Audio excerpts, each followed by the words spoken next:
Good morning, my lovely nurses. I hope you are fine and your family is good. Today, our question is related to oxytocin.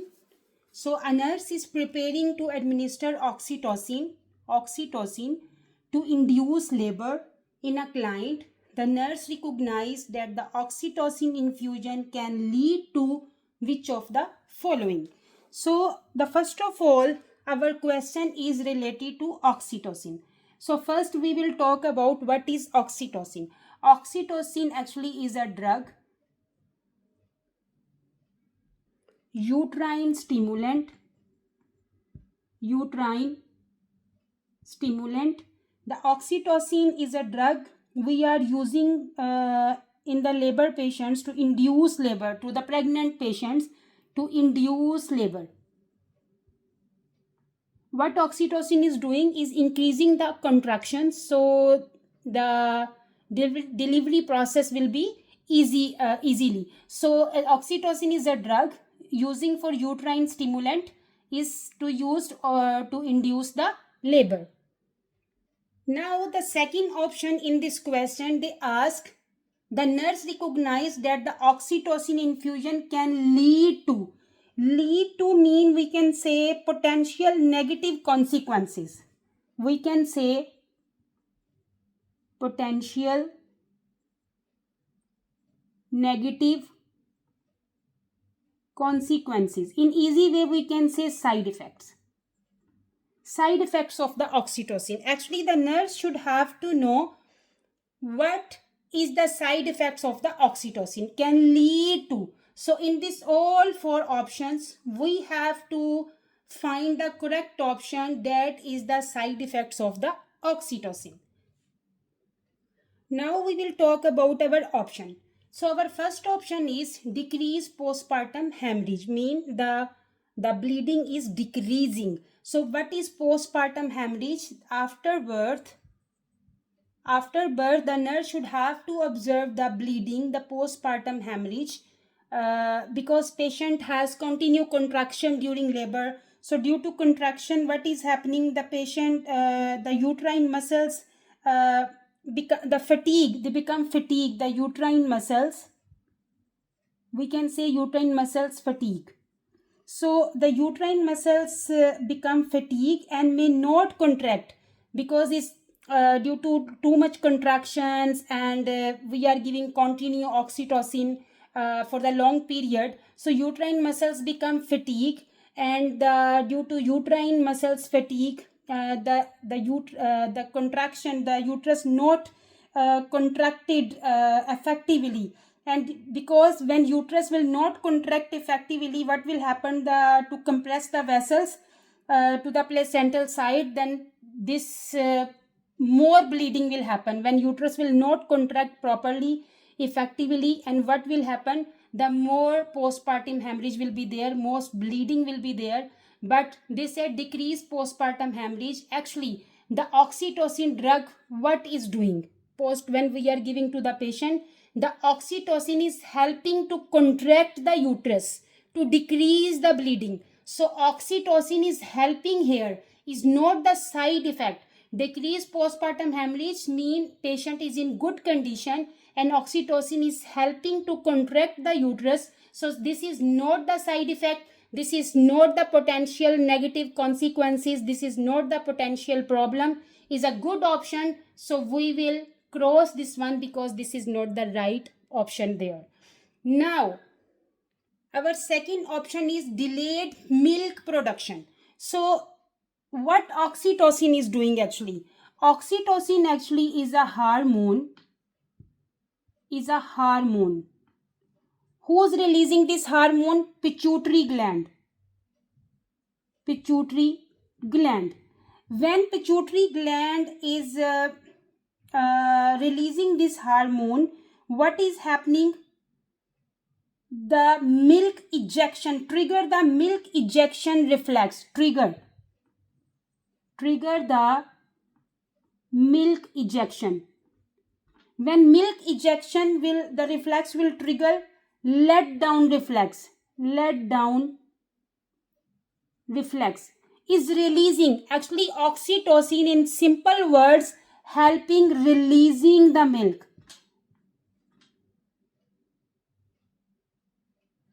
Releasing the milk is not helping in production, is helping in releasing the milk.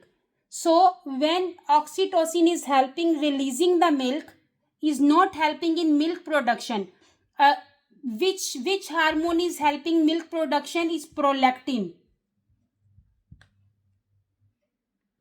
So when the milk is releasing, milk is coming from alveoli to ducts. So what oxytocin is doing? Oxytocin is releasing the milk. Oxytocin is releasing by pituitary gland. What pituitary gland is doing? Trigger the milk ejection reflex, the let down reflex, and after that milk is coming to the alveoli to the ducts. Oxytocin is helping in releasing the milk, not delayed milk production, because which hormone is helping the milk production? That is prolactin. So this also option is incorrect, because the main hormone prolactin is responsible for the milk production. Oxytocin is not helping in milk production, is helping in releasing the milk, not helping in milk production. So this is also a wrong option. Now our next option is high risk of placenta previa. So what is placenta previa? Placenta previa actually is the we can say is the condition is exits before labor actually starts, is not caused by oxytocin, because is a placenta previa is when the placenta covers the opening of the cervix. Mean, for example, this is the cervix and placenta implanted there, is covered the opening of the cervix, that is placenta previa. So this is exists before induced labor, is not due to induction of the labor. Due to oxytocin is not the side effects of the placenta previa, is exist before labor. So cover the the os, the placenta cover the os, that is placenta previa. So if patient is receiving continue oxytocin, mean I will tell in easy and short words, greater oxytocin. What can greater oxytocin can do? Increase the risk of placenta abruption. Placenta abruption. Greater uterine activity from oxytocin, because when we are giving oxytocin to the patient, greater more contractions are coming, and the greater uterine activity from oxytocin can increase the risk of placenta abruption, uterine rupture.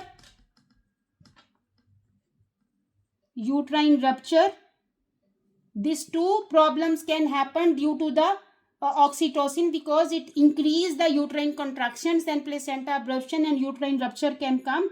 Placenta previa is abnormal implantation. This is abnormal implantation of the placenta. The definition of placenta previa is the abnormal implantation of the placenta and is unrelated to oxytocin infusion. So this is also a incorrect option. Now we have only one option, unnecessary cesarean birth. How oxytocin can be lead to a unnecessary cesarean birth? Now what is happening actually? When we are giving oxytocin to the patient, is a uterine stimulant, and I told you we are using to induce the labor. So contractions can become too strong after oxytocin is used and lead to reduce placental blood flow. When we are giving continue oxytocin to the patient, because it increase, the contractions are becoming too stronger due to the oxytocin, what is happening? It reduce placental blood flow. Reduce placental blood flow. So reduced placental blood flow can result in non-reassuring fetal heart rate. So fetal heart rate is non-assuring, because reduced placental blood flow can result in non-reassuring fetal heart rate pattern, such as we can say late decelerations. Late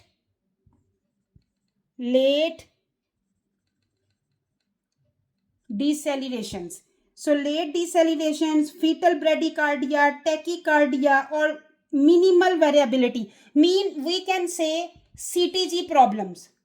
CTG problems will happen. Fetal heart rate will be, we cannot assure the fetal heart rate due to the increased contractions, can lead to the fetal heart rate, this non-reassuring fetal heart rate pattern. So what will happen? This non-reassuring fetal heart rate pattern may necessitate emergency cesarean section due to this oxytocin. What will happen? Due to oxytocin, too much contractions can lead to the non-reassuring fetal heart rate, and this non-reassuring fetal heart rate can become the reason of necessitate emergency cesarean birth, which would not have been required if labor had not been induced. So because we give oxytocin to the patient, and oxytocin is the main cause of the unnecessary cesarean birth due to non-reassuring fetal heart rate is the main reason. So our right answer is unnecessary cesarean birth. So this is our right answer.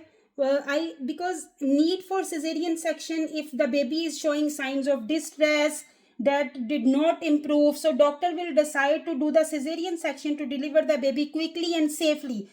Because even if the labor might have progressed, if we will not give oxytocin to the patient, might have progressed to normal delivery, but oxytocin become the cause of the unnecessary cesarean birth. Oxytocin actually is like a push start of labor. So while it is very useful, sometimes it can make contraction too intense or too fast. So this intense labor becoming the cause of non-reassuring fetal heart rate. So our right answer is unnecessary cesarean birth.